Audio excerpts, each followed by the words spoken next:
For your information, Lucinta Luna sekarang nggak mau huru-hara, tapi ini adalah the real, bukan kesalahan aku sepenuhnya. Di sini aku akan ya mengadu semuanya dan aku nggak akan takut dengan oknum yang sudah menjebak aku yang sudah dibayar oleh seorang kakek online. Sebut saja dia adalah kakek online yang menjadi public enemy. Selama ini aku udah sabar, selama ini aku udah dimanipulatif sama dia. Sempat ketemu, sampai aku tuh bener-bener kayak merinding.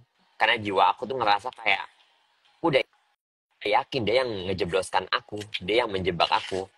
Gitu loh, sampai aku tuh trauma berat.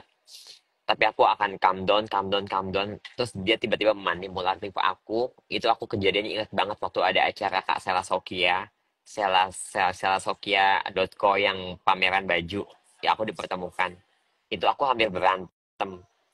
Dan yang pertama kali ku ingat itu aku pas lagi acara Keanu premier, gala premier. Padahal dia nggak diundang.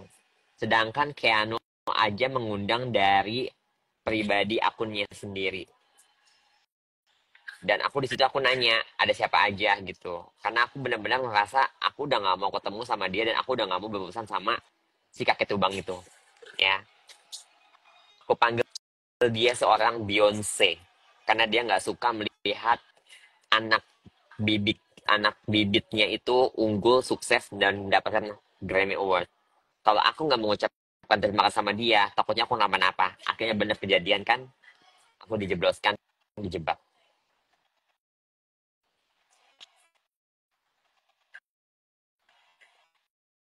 Selama ini aku udah diam, diam adalah emas. Selama ini aku udah banyak masukan-masukan dari keluarga Lazuardi, tapi yang namanya hati ngeganjel, mau maafkan, tapi hukum tetap berjalan. Aku nggak bisa kayak gini, aku nggak bisa ngerasain di mana pada saat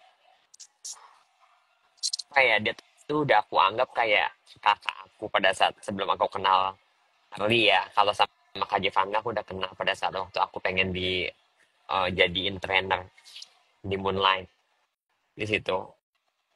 Nah setelah itu kan aku sempat dimanajerin sama Kak Jevanga pertama kali.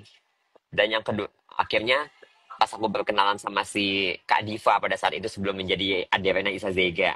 Namanya kan Syahrul Isa, nama lakinya Syahrul Isa. Kalau nama aku kan Muhammad Fatah. Kita deket banget tuh, saling berbagi kasih di Kalibata City. Temen deket banget, kayak aku sama Meli. Aku nggak nyangka aja gitu loh, tiba-tiba dia datang lagi ke kehidupan aku di saat aku udah nggak tahu kenapa, mungkin Tuhan berkehendak lain, aku udah nggak jadi orang yang rusak lagi, berkeliaran lagi kayak si Melly Bradley yang sekarang jadi tukang lontong sayur ya kan. Di sini aku bener-bener dicuci otaknya, di brainwash kan aku Gemini ya. Aku zodiak mau percaya atau enggak, tapi aku tuh orangnya gampang banget kalau aku di brainwash sama orang, dan aku tuh kayak kepelet, kayak aku kayak oh ya juga ya, oh ya juga ya. Sempat aku ada berantem bertengkar sama Kak Jeff Angga di situ. Disitulah awal mula aku berjaga jarak sama Kak Jeff, sama Kak Didi. Akhirnya aku masuk manajemennya PT Adrena Isa Vega Adrena Indonesia, bukan Indonesia. Itu sebetulnya udah pelanggaran. Indonesia ya Indonesia, tapi dia mengganti namanya PT Indonesia Zega. Nah, di situ aku masih nurut sama dia. Dan awal-awal dia tuh benar-benar kayak jadi bodyguard aku. Jadi bodyguard aku gitu loh. Ya kan? Dan aku juga sebetulnya nggak nyaman gitu loh. Kayak misalnya pada saat aku berada di puncak, orang mau minta foto sama aku mau. Tapi dia tuh kayak ngerasa kayak jangan terlalu banyak, sampai ada salah satu fans yang nangis digentak sama dia. Aku sampai ngomong, Diva jangan kayak gitu kak, kakak kan manajer. Iya tapi dia tuh sampai kayak gini, itu nggak boleh paparazi paparazi. Ya wajar namanya paparazi itu ya kan. Kalau misalnya dia suka sama orang, kan dia juga nggak mungkin ketemu setiap hari kalau aku di mall mana atau di mana. Ini aku aku nih ngomong panjang kali lebar ya dari awal aku berkenalan sama dia sampai aku tuh masuk ke ranah jebakan Batman-nya dia. Ya, ini aku ngomong dulu ya, nanti kalian boleh ngomong. Setelah aku dicuci otaknya, dibilang Kak Jeva nggak seperti ini, Kak Didi seperti ini, feedbacknya nggak ada, begini, begini, begini. Katanya kalau sama si Zega, katanya gampang lah mendapatkan hasil cuan gitu untuk endorsement, untuk ngelobi-lobi para brand-brand owner.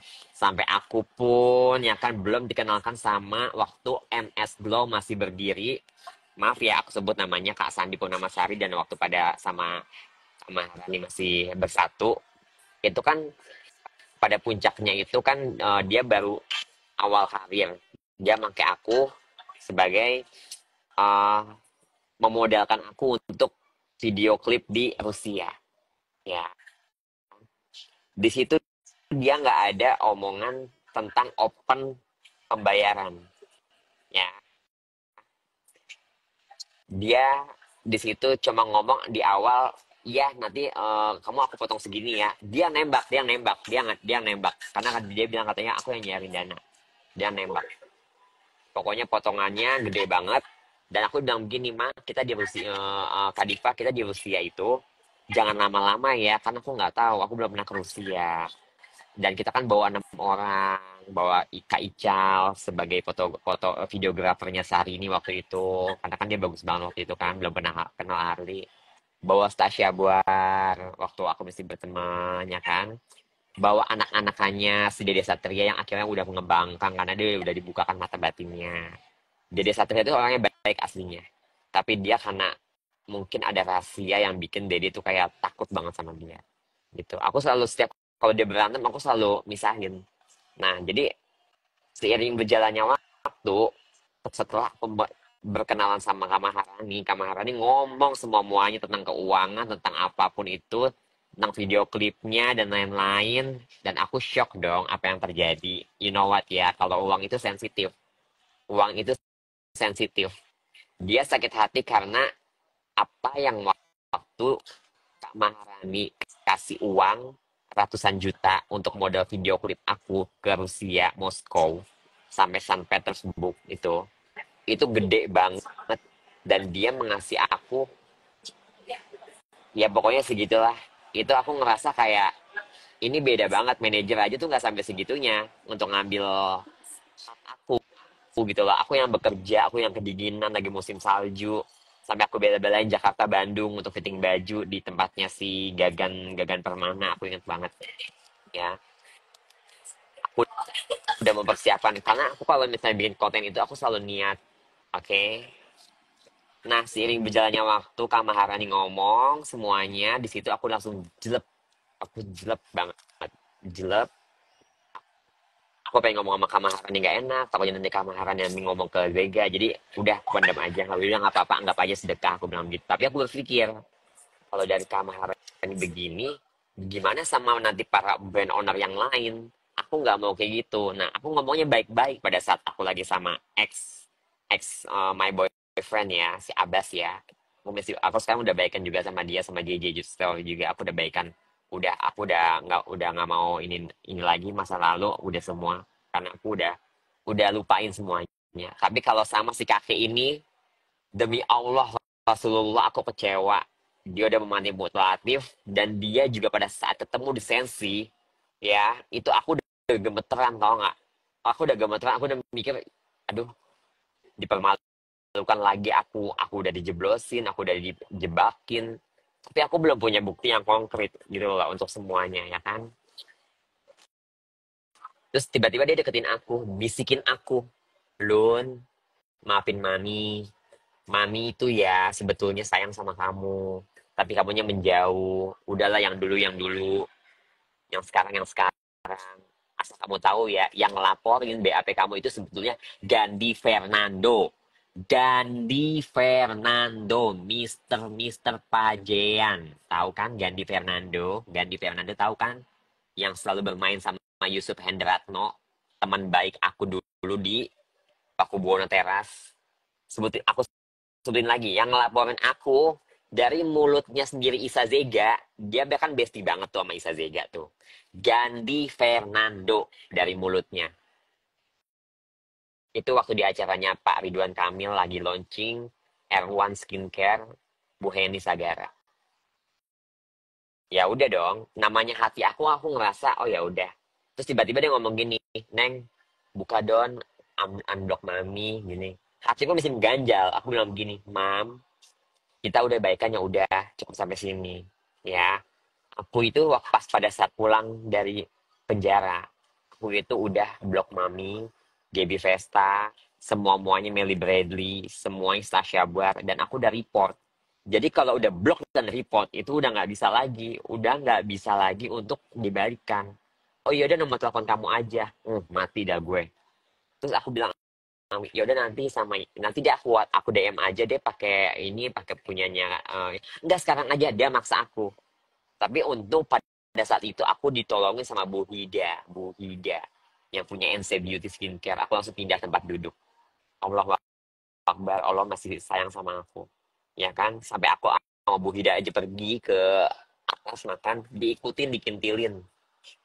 Usut punya usut, ya. Usut punya usut. Nih aku buka semua, aku bongkar semua di sini ya. Karena aku masih BA-nya SS Skin, Kak Sela Sokia. Dia udah banyak banget jasa sama aku. Dia udah baik banget sama aku. Dia udah ngebantu keuangan aku, perekonomian aku, sama aku. Pokoknya orang yang baik di mata aku ya, Kak Sela. Tapi yang paling utama itu Dr. Reza Gladys, Glavicia Skincare. Aku di BA, aku nggak minta uang, aku minta belikan rumah. Karena apa? Karena aku pengen bangkit. Aku dimiskinkan selama aku di Pondok Bambu. Bayangin, aku nggak punya apa-apa. Seminggu mau keluar, Instagram aku dihilangkan. YouTube aku dihilangkan yang udah 1 juta subscriber. Aku nggak punya apa-apa. Cuma dokter Reza yang tiba-tiba langsung ingin aku. Nah setelah kontrak udah habis tahun, aku sama MS Glow. Setahun, Kak Sandi Purnama saya dan Kamaran. Kemudian udah kontraknya habis tahun, aku sama Kak Sela. Sama dokter Oki juga. 4 orang itu yang baik sama aku. Ya, aku masih ingat jasa-jasa mereka. Dia baik sama aku. Tapi kalau untuk ketemu sama dia, aku tuh bener-bener kayak rasa auranya kayak takut gitu. Kayak ngelihat dedemit gitu loh, sumpah. Aku tuh sebetulnya masih ambigu dan sampai sekarang aku diem-diem begini. Aku masih mencari tahu siapa yang menjebak aku, ya. Kok dia bisa menyadap handphone aku? Kok dia bisa tahu di mana lokasi aku? Kok dia bisa gitu loh bayar polisi? Maaf, oknum. Tapi aku udah nggak takut lagi. Aku ngomong begini aku ralat ya, oknum.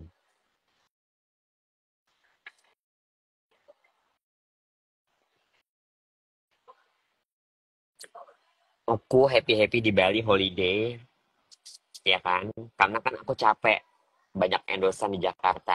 Aku sama Abbas, sama Siti Badria, Christian Aba, ketemu sama Dokter Reza Gadi, sama suaminya. Di sana aku holiday bener-bener fresh healing gitu loh. Dapat endosan villa, ya kan? Kalian lihat bukti chattingannya, apa yang dikasih sama Gaby Vesta. Dan lu Gaby, kenapa lu dari dulu nggak ngasih chattingan itu adalah bukti konkret, tau nggak? Bukti konkret pada saat lu itu kan tanggal 9 Februari chattingannya. Gue ditangkap tanggal 11 Februari, bayangin coba. Hah? Gue naik pesawat Garuda pulang malam, ya kan? Sampai Jakarta, apartemen Tamrin City itu kan apartemen yang privacy. Nggak sembarangan orang bisa masuk. Sampai security aja kok anjing-anjingin. Tiba-tiba langsung booster semuanya banyak banget di situ oknum-oknum. Apa yang terjadi? Nggak ada waktu 1 jam, nggak ada waktu 30 menit, nggak ada waktu 15 menit. Tiba-tiba langsung ke tong sampah. Sedangkan koper aku yang segede gaban aja itu aku mesti taruh di ruang tamu yang mesti ada gemboknya. Nggak dibuka sama sekali. Itu namanya apa? Itu namanya apa? Bukan penyebaran. Jadi aku tolong banget. Bagi aku Aku pengen banget minta keadilan ya. Aku pengen speak up ke semua orang. Biarin aku mau lawan oknum itu nggak apa-apa. Aku masuk lagi pun nggak apa-apa. Karena aku udah pernah masuk. Setahun aku di penjara. COVID pula. Bayangin. Kalau nggak COVID bisa ada kunjungan keluarga. Ini aku nggak ada kunjungan keluarga selama COVID 1 tahun. Semua di-cut. Yang aku tahu cuma nomornya Om Deddy. Aku selalu nelpon Om Deddy di wartel. Aku minta tolong, minta tolong, minta tolong. Dan Om Deddy di-cut, tau nggak bisa masuk. Nggak tahu punya kuasa apa tuh si Dedemit ke kakek online itu.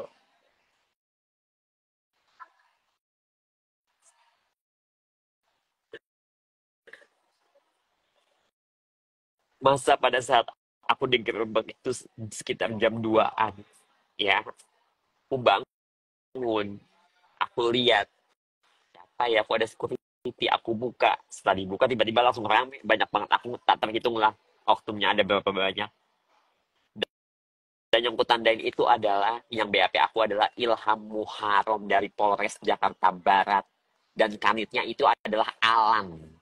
Bukan Alan mantan gue. Alan.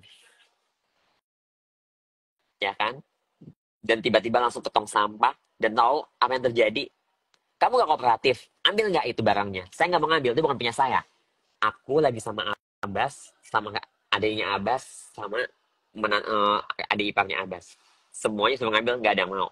Kita nggak ngelakuin. Sedangkan adiknya Abbas sama iparnya Abbas. Itu dia udah nungguin di apartemen sebelum kepulangan kita. Siapa yang melempar ke tong sampah? Tong sampahnya itu pas di pintu utama aku buka. Security mau masuk. Makanya kenapa aku cari bukti konkret semuanya. Aku cari bukti konkret semuanya ya. Bapak yang press release itu ya, pada saat itu ya, dia bawa aku ke ruangan kanitnya dan dia memaksa aku untuk udah bilang aja nanti kalau ada wartawan nanya, bilang minta maaf. Jangan sampai terjadi ya akun artis yang mengalami kasus narkoboy. Saya meminta maaf yang sebesar-besarnya karena saya bersalah. Demi Allah lillahi ta'ala. Kalau ada apa-apa sama saya, anggap aja aku berjihad di tangan Allah. Anggap aja aku berjihad. Nggak apa-apa. Aku seorang pendosa. Ya. Demi Allah. Wallahu Akbar. La ilaha illallah. Aku seorang pendosa. Tapi di sini aku mau meluruskannya. Bahwasanya hukum di Indonesia itu nggak adil. Nggak adil sama sekali. Aku emang depresi. Aku minum Reklona. Aku ngomong sama tuh oknum-oknumnya. Saya depresi, Pak. Saya jadi public enemy. Karena saya emang dimanajerin sama si kakek Bopeng. Dia suruh saya huru hara sana sini. Mana ada akses mau temenan sama saya. Wajar dong kalau saya dihujat. Saya depresi, kepikiran. Almarhumah mama saya udah meninggal. Udah nggak aku sama keluarga. Siapa yang waktu itu yang support aku? Mantan aku, Abbas.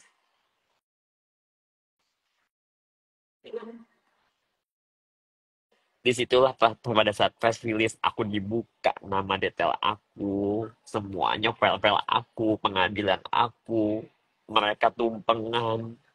Pada saat subuh-subuh aku penangkapan itu aku dibawa bukan melalui lobi, aku diborgol, tapi melalui basement mobil. Itu kan berarti namanya udah perencanaan. Allahu Akbar, subhanallah. Omongan aku ini nggak ada yang lebih-lebihkan, nggak ada yang kurang-kurangkan sama sekali. Di sini adalah beneran aku ngomong yang sejujur-jujurnya. Aku berani ngomong karena aku lelaki.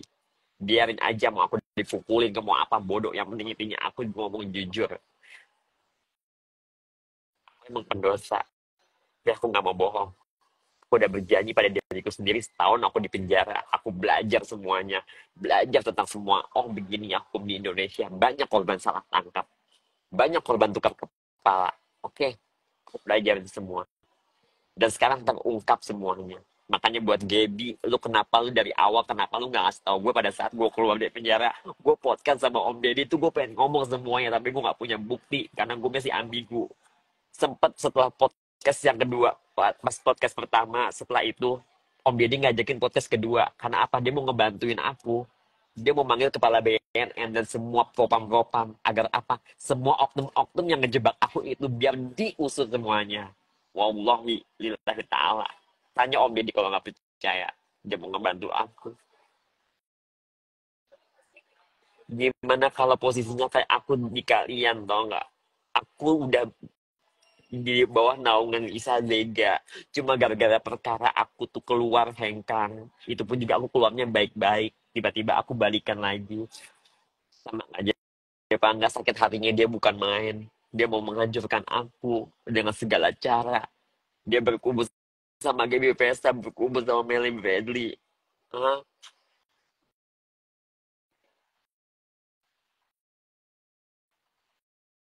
Tangisan aku tuh udah pecah banget pada saat pas temen aku bilang, lu lihat deh postingannya si Gaby Pesta. Gue nggak punya fake account. Gue cuma punya second account. Itu second account pun juga keluarga aku, Lazuardi. Karena aku bisa live sekarang. Aku lihat sebelum 24 jam aku sudah order. Aku cari bukti-bukti nyata. Bayangin pas press release aku dipermalukan. Aku dipanggil patah emang aku patah. Ini kan kemauan kamu, kemauan kalian semua. Aku udah mengakui semuanya. Setelah keluar aku bingung kan mau ngapain lagi. Menjahat kau kakek Isa. Kamu bisa kamu kayak gitu sama aku. Kecewa aku sama kamu beneran sumpah. Udah ngambil untung manajer persenannya gede banget lagi.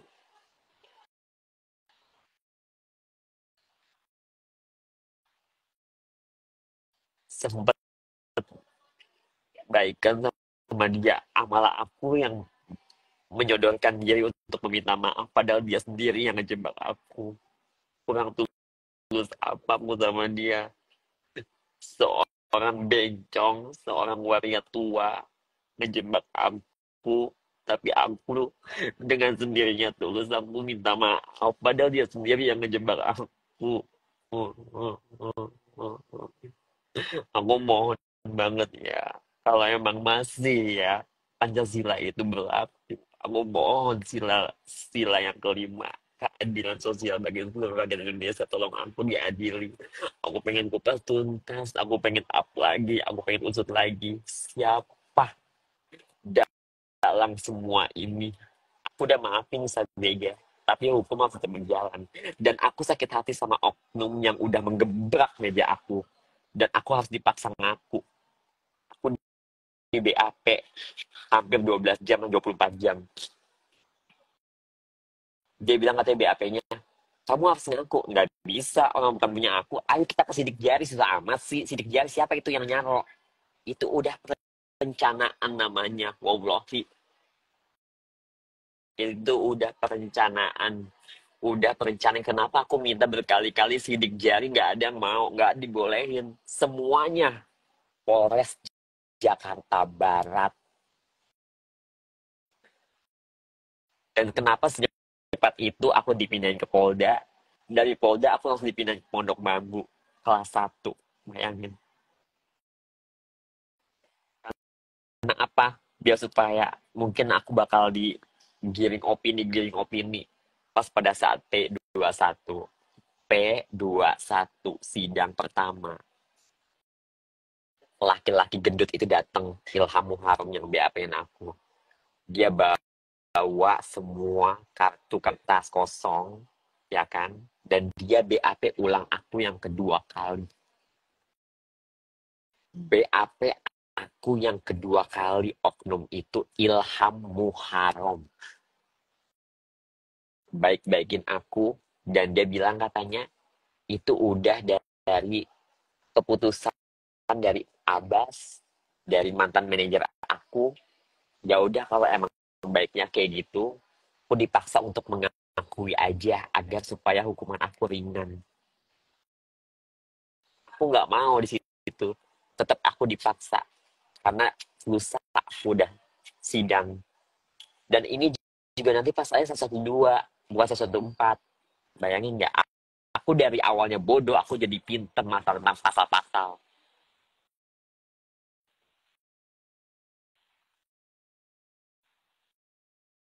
Dan akhirnya aku bingung dong mau gimana. Aku nggak namanya di rutan Pondok Bambu kelas 1, nggak bisa megang handphone, ya kan? Aku harus ngomong gimana. Abbas pun pada saat itu juga nggak bisa dihubungin, ya kan? Setelah aku menandatangani itu, akhirnya aku oke lah. Aku telepon Abbas, Bas, tahu nggak tadi si Pak Ilham datang. Dia bikin BAP ulang. Dia ngeralat semuanya. Dibilang katanya aku harus ngaku biar kuman kamu dengar. Kenapa kamu mau? Demi Allah, wallahi, tanya Abbas.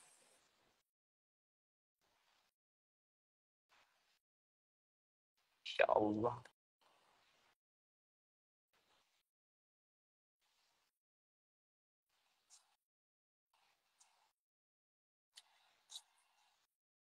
Di situlah aku tuh bener-bener kayak ngerasa kayak Allahu Akbar, la ilaha illallah. Kok jadi kayak gini?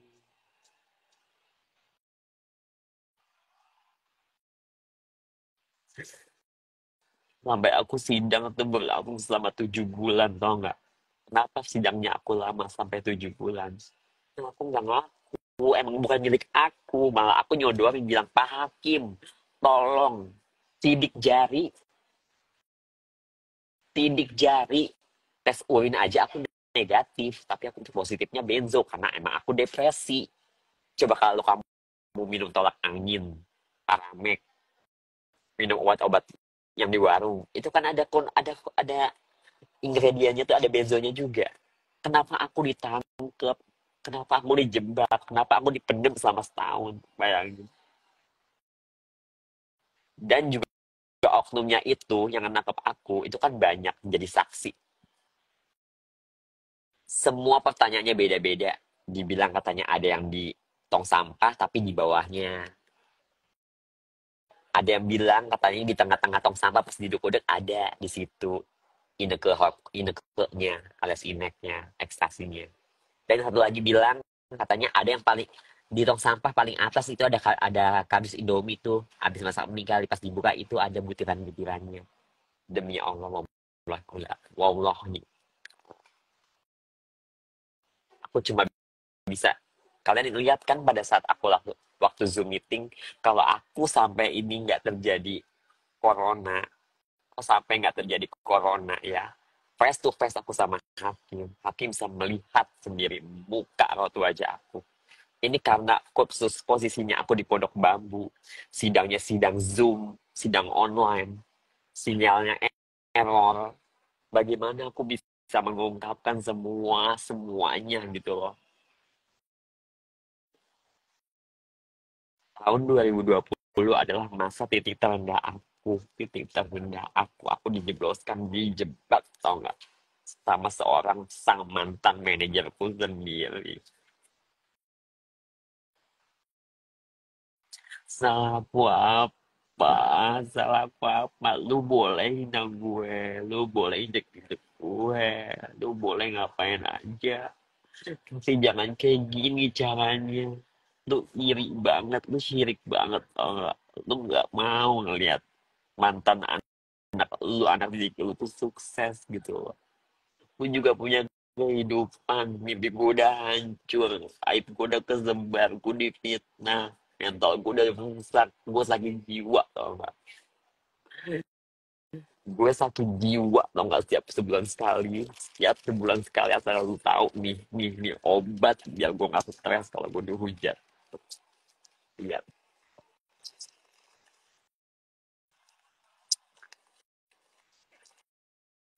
gue tuh sampai takut kalau ketemu orang yang misterius, gue takutnya orang suruhan dia atau gimana yang mau nerekam gue. Lu bayangin gimana kisah gue tuh yang trauma seumur hidup tau nggak? Baca, baca baik-baik, baca baik-baik, baca baik-baik. Dan setiap hari, sebulan sekali gue harus konsul dengan gue minta surat sertifikat agar apa? Biar aman tau nggak?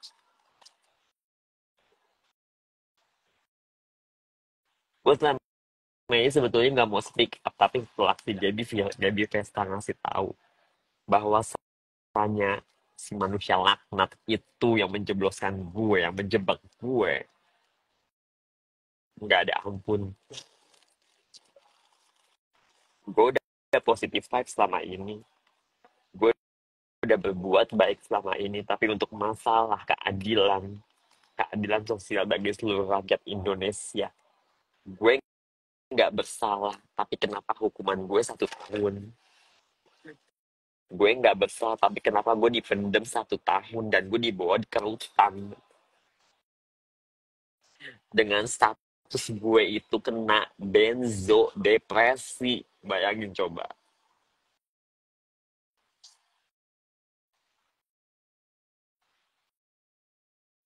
Lu percuma nista agama, umroh 3 kali, ah, percuma lu nangis-nangis di Ka'bah. Lu nggak mikirin gue. Dosa apa lu bakalan nanti di akhirat? Kita sama-sama pendosa, kita bakal ketemu di neraka nanti. Gue pengen tahu siapa-siapa aja nih yang udah ikut campur dalam kubu-kubu mereka. Tasya udah mengakuinya, dia udah minta maaf sama gue, tapi Tasya nggak sampai segitunya. Dia masih ada rasa hati yang nurani, hati iba.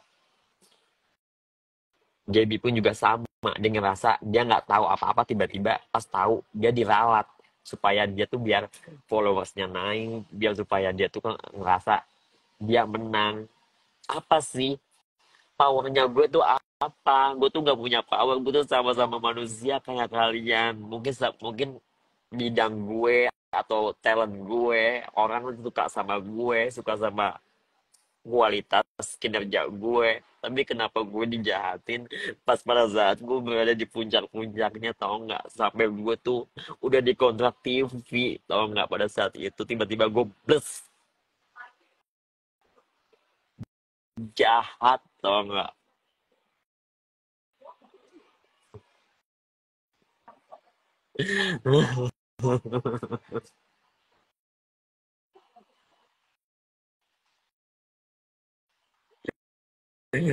Impian gue tuh udah hancur, tau nggak? Gue dimiskinkan.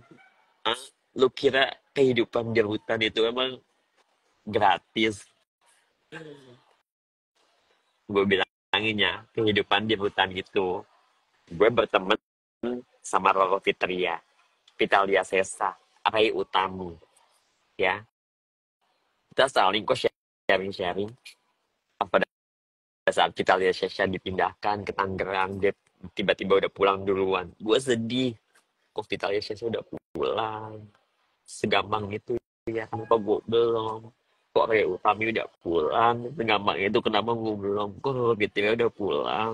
Gue kok belum? Ini kenapa ini? Ada apa ini? Ini ada permainan apa? Kenapa gue dipendem? Apakah gue bakal dipendem lama gitu? Hah?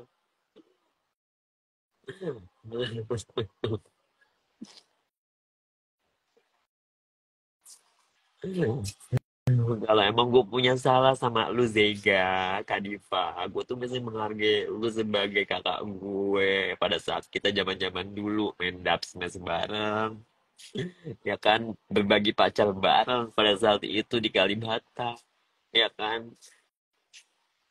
Gue terima kasih lu nganterin gue operasi payudara, ya kan. Kita saling ngebantu. Tapi kenapa lu kayak gini nggak bisa ngelihat gue tuh happy gitu loh dengan dunia gue sendiri. Sampai gue di adu domba sama Kak Jeva, nggak sama Kak Didi pada saat ulang tahun gue waktu di Plaza Indonesia. Tiba-tiba gue langsung jaga jarak sama Kak Didi sama Kak Jeva, enggak. Itu pun gue juga minta maaf sama Kak Jeff. Maafin aku ya Kak Jeff. Gue dibuat seperti public enemy, dibikin gue seperti kayak orang-orang yang huru hara harus berantem sana sini. Biar apa? Biar mendapatkan algoritma yang baik, endorsement yang banyak. Tapi sebetulnya itu bukan gue nggak bisa kayak gitu. Tapi gue dipaksa jadi seperti itu. Gue bayangin, gue suruh nyerang Nikita Mirzani.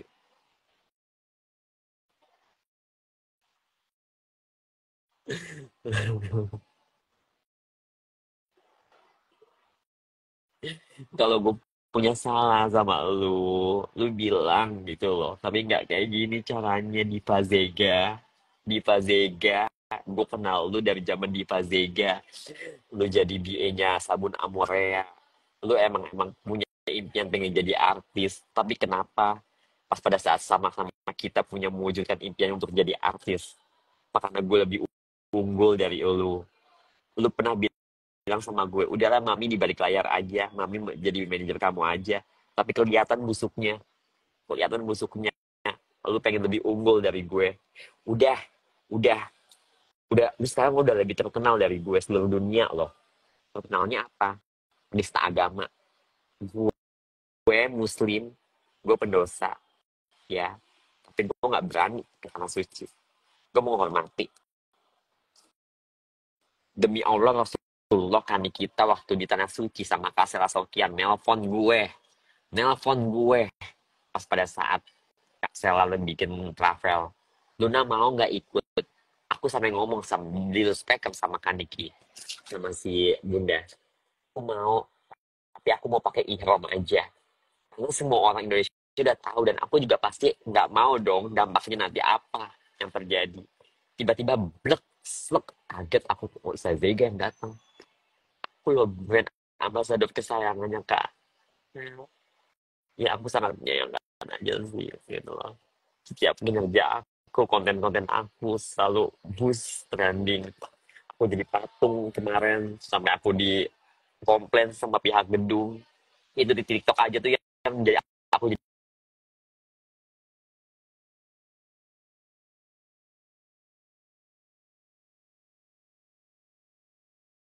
kurang apa coba? Gue kurang feedback apa gitu loh untuk semua brand-brand gitu loh. Gue tuh kalau untuk masalah brand, tanda tangan kontrak, gue tuh bener-bener bertanggung jawab tau gak sih?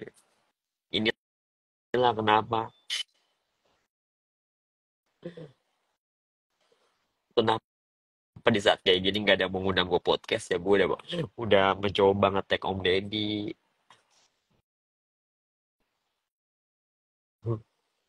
Gue pengen usut semuanya, dalangnya siapa dan oknumnya yang udah berani ngegertak gue dan udah meralat BAP kedua. Emang ada ya? BAP pertama gue itu sesuai dengan omongan gue, ya. Itu diterima sama dia. Tapi tiba-tiba pas mau P21 udah dadakan, itu diubah sama dia diralat. Dan gue disuruh dipaksa untuk mengakuinya. Itu namanya apa? Demi Allah billahi ta'ala. Mati aku.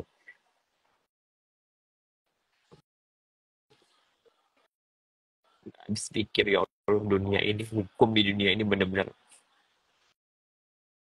bisa dibeli pakai uang. Untuk untuk Pak Presiden Pak Prabowo, tolong banget aku. Ini kasus sudah lama 3 tahun, tapi aku traumanya sampai ke mental. Aku sakit jiwa, tau nggak? Aku sakit jiwa loh ini. Tiap malam aku nangis, lakukan setahun lah aku COVID, keluarga nggak ada yang bisa ngunjungin aku, sampai aku sakit aja aku tuh aku harus berjuang sendiri, tau nggak?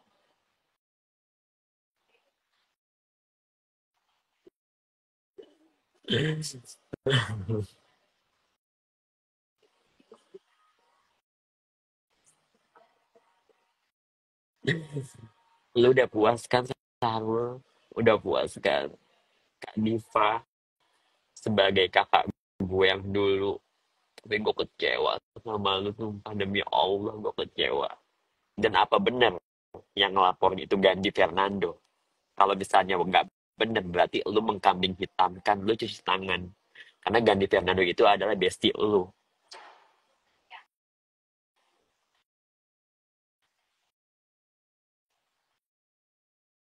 Enggak sih ya Allah, semua semoga ada jalan yang terbaik gitu loh buat diusut. Gue udah ngetek Gerindra, gue udah ngetek Propam, gue udah ngetek semuanya Polres Barat biar diusut. Nggak apa-apa. Kalau gue mau adu debat, ayo nggak apa-apa. Kalau misalnya gue ya adu debat terus tiba-tiba gue merasa kayak bikin nggak apa-apa, gue masuk penjara lagi. Yang penting gue ngomong sesuai dengan fakta demi Allah lillahi ta'ala. Dan gue tahu kok banyak korban salah tangkap, banyak korban tukar kepala. Gue berani speak up kayak gini karena apa? Gue udah dewasa, gue udah tua. Orang udah tahu siapa gue. Gue banci. Udah, mas. Udah nggak ada takut-takutnya lagi. Udah nggak ada takut-takutnya lagi gue. Sumpah. Gue nggak ada backingan. Tapi gue nggak takut sama siapapun. Gue takut sama Allah. Entah habis ini gue klarifikasi. Nggak tahu. Gue dikitilin sama orang yang dikenal. Tiba-tiba gue lenyap. Anggap aja gue jihad di tangan Allah. Gue berjihad. Ya. Gue berjihad. Meskipun gue pendosa. Gue nggak tahu gue masuk masuk surga apa neraka. Gue nggak tahu. Intinya gue udah jujur di mata kalian ya.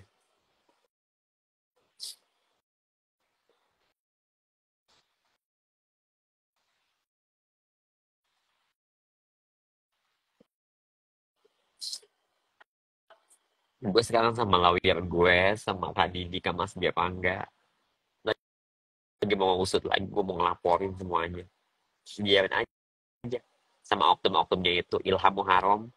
Lo yang udah pernah gebrak meja gue, lo yang udah pernah gentak gue, dibilang katanya gue gak kooperatif. Gak kooperatif gimana? Bukan barang gue. Lo yang nyuruh gue suruh ngambil tuh inek di tong sampah. Ya gimana gue mau ngambil? Heh, gue pinter kali. Kalau gue ngambil kena sidik jari. Siapa itu yang naruh? Ayo kita ke sidik jari, ayo, ayo. Lo kan punya sarung tangan, pakai sarung tangan lo ambil. Yuk, periksa dicek lah. Siapa? Ini sidik jari siapa? Pakai otak.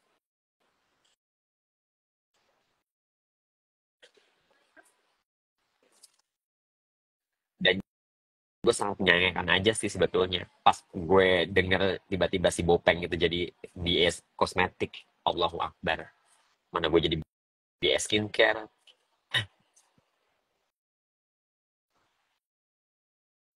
Sedih gue, nyesek gue.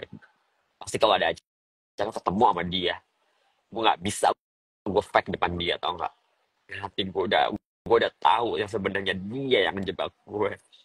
Dia yang ngejebak gue, dia yang ngejeblosin gue, dia yang seneng tumpengan sama para bencong-bencong. Bayangin, ah,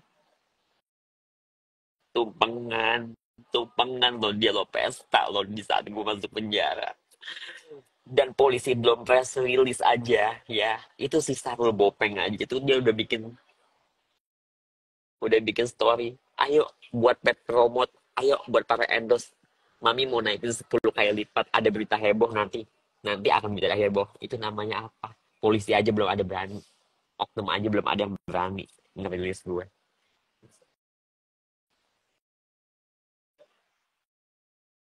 Gue harus tenang, kalau nggak tenang gue bisa gemeteran. Gue gila. Maksud gue udah sakit jiwa. Gue rutin ke dokter. Inilah, ini perbuatan lo. Gara-gara lo gue jadi begini. Gue tau nggak, gue sakit tau nggak, mungkin ini efek kenapa gue jadi kurus kering kayak gini.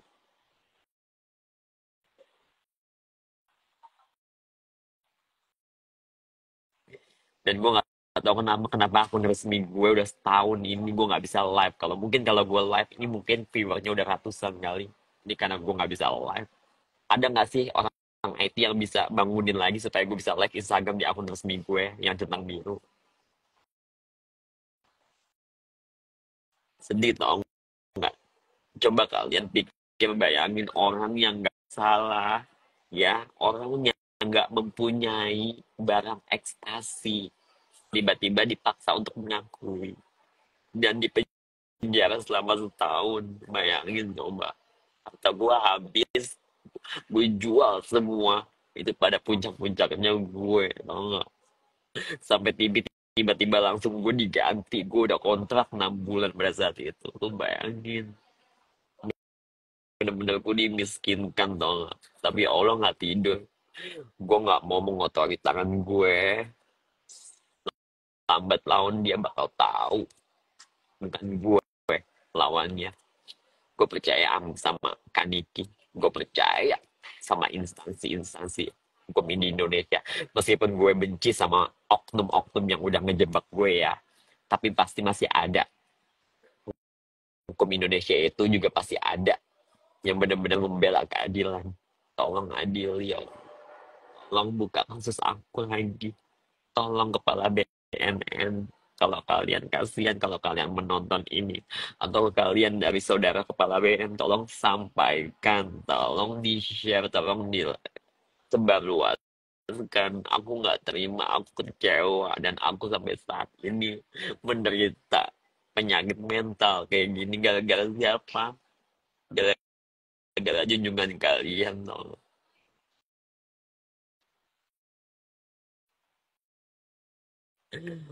Allah Akbar. Astagfirullahaladzim. Rabbana atina fid dunya hasanah wa fil akhirati hasanah.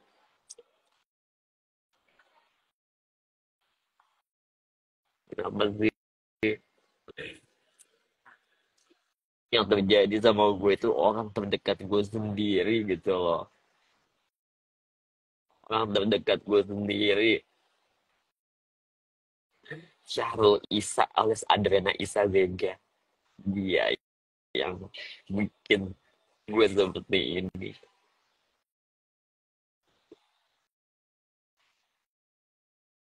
Hidup gue udah hancur, impian gue udah hancur, semua data gue disebarluaskan. Dan untuk oknum, lu kenapa sih tergiur dengan uang yang dikasih sama setan gitu? Lu tahu impactnya apa? Lu punya keturunan, lihat nanti ke depannya. Gue cuma bisa mendoakan yang baik-baik ya. Tapi tetap hati gue tuh bener-bener ngerasa sakit. Orang nggak bersalah, kenapa gue ditangkap? Sampai gue ya pas pada acara di Polda Metro Jaya, pas pada ada acara pembakaran pemusnahan ya, kasus gembong narkoboy yang paling besar berapa puluh ton dibakar. Itu kan harusnya tahanannya itu ya yang semua personal-personal tahanan itu yang kena. Kenapa gue juga ikut harus berjejer di situ dengan sinar matahari yang terik.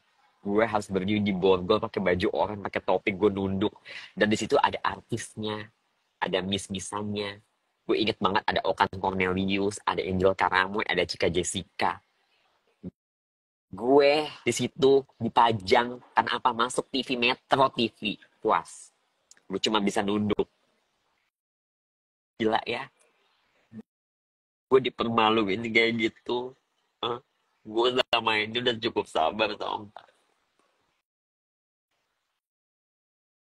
Kalau kalian mau lihat tuh channel Metro TV waktu gue cinta Luna tuh ada tuh di situ. Udah gue udah nggak tahan lagi, gue udah nggak tahan lagi bener. Gue udah nggak tahan lagi, gue udah nggak tahan lagi. Gue. Setiap malam gue nangis mulu tau gak sih. Gue sampai mikir gue kayak nggak percaya ini loh. Ya Allah, ya Allah, ya Allah, ya Allah.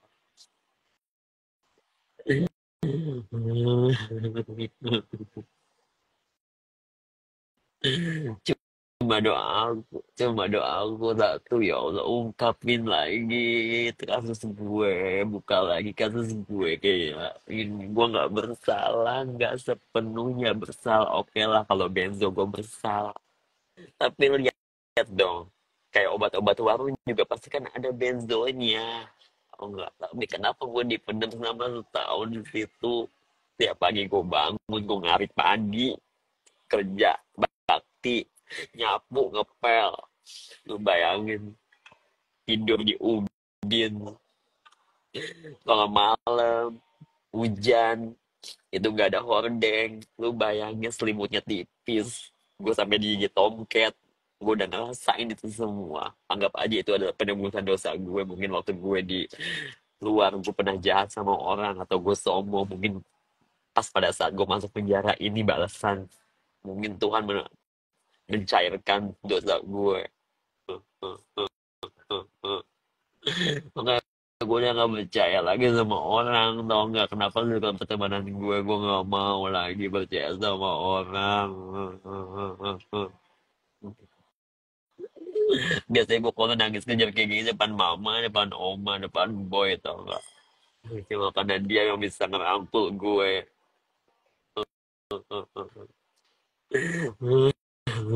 Tolong Pak Propam, tolong Pak BNN, Om Deddy, Bang Deddy.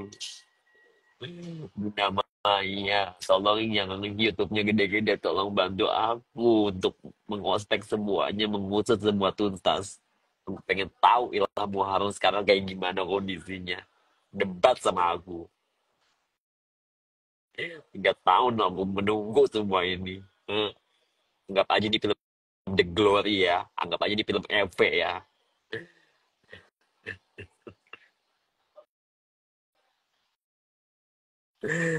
Nggak baik-baik kalau gue udah nggak mau nangis lagi. Udah. Sekian, terima kasih. Besok kalau misalnya ini gue mau ke kantor Google, gue pengen minta aktifin supaya gue live Instagram gue yang di akun resmi gue yang centang biru Lucina Manjaitan biar gue bisa live. Gue nggak tahu mungkin ada oknum yang bikin gue nggak bisa live, makanya gue bikin second account biar gue dibungkam mungkin. Semoga kalian screen recorder, kalian share semuanya. Demi Allah lillahi ta'ala ya. Dalam jam 21.05 gue ngomong ya di atas tangan gue. Anggap aja ini adalah kejujuran gue. Kalau kalian percaya syukur, nggak percaya ya udah nggak apa-apa. Karena gue nggak bawa Al-Quran, gue Muslim ya. Tapi gue berani bersumpah lillahi ta'ala demi Allah. Gue cerita nggak ngadi-ngadi dan ini benar kisah nyata gue. Amin ya rabbal alamin. La haula wala quwwata illa billahil azim.